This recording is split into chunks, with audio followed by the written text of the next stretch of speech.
ನೋಡಿದ್ರೆ ಕಾಂಗ್ರೆಸ್ ನಿನ್ನೆ ಪ್ರಣಾಳಿಕೆ ಕಾಶ್ಮೀರದ 370 ತೆಗಿತಿನ ಕೈಯಾರೆ.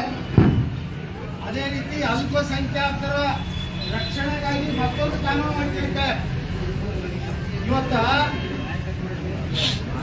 ಅವರಿಗಾಗಿ ಅವ್ರ ರಕ್ಷಣೆಗಾಗಿ ಮತ್ತೊಂದು ಕಾನೂನೇ ಅಂದ್ರೆ ಹಿಂದೂಗಳಿಗೆ ಯಾವುದೇ ರಕ್ಷಣೆ ಇಲ್ಲ ಈ ದೇಶನಾಗ. ಇನ್ನು ಮ್ಯಾಗ ದಲಿತರಿಗೆ ಯಾವುದೇ ರಕ್ಷಣೆ ಇಲ್ಲ.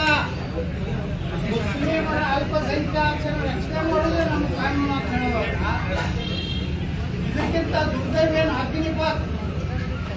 ಈ ಅಗ್ನಿಪಥ್ ರದ್ದು ಮಾಡ್ತೀನಿ ಅಂತ ಹೇಳ್ಯಾರೆ. ಅಗ್ನಿಪಥ್ ಇವತ್ತು ರದ್ದು ಮಾಡೋದಂದ್ರೆ ಅರ್ಥೇನು? ನಮ್ಮ ಯುವಕರು 4 ವರ್ಷ ಭಾರತೀಯ ಸೇನೆಯಲ್ಲಿ ಸೇರಿದ್ರೆ ಆ 4 ವರ್ಷದಲ್ಲಿ ಅವ್ರು ಏನಾದರೂ ದೇಶಕ್ಕಾಗಿ ಅವರು ಏನಾದರೂ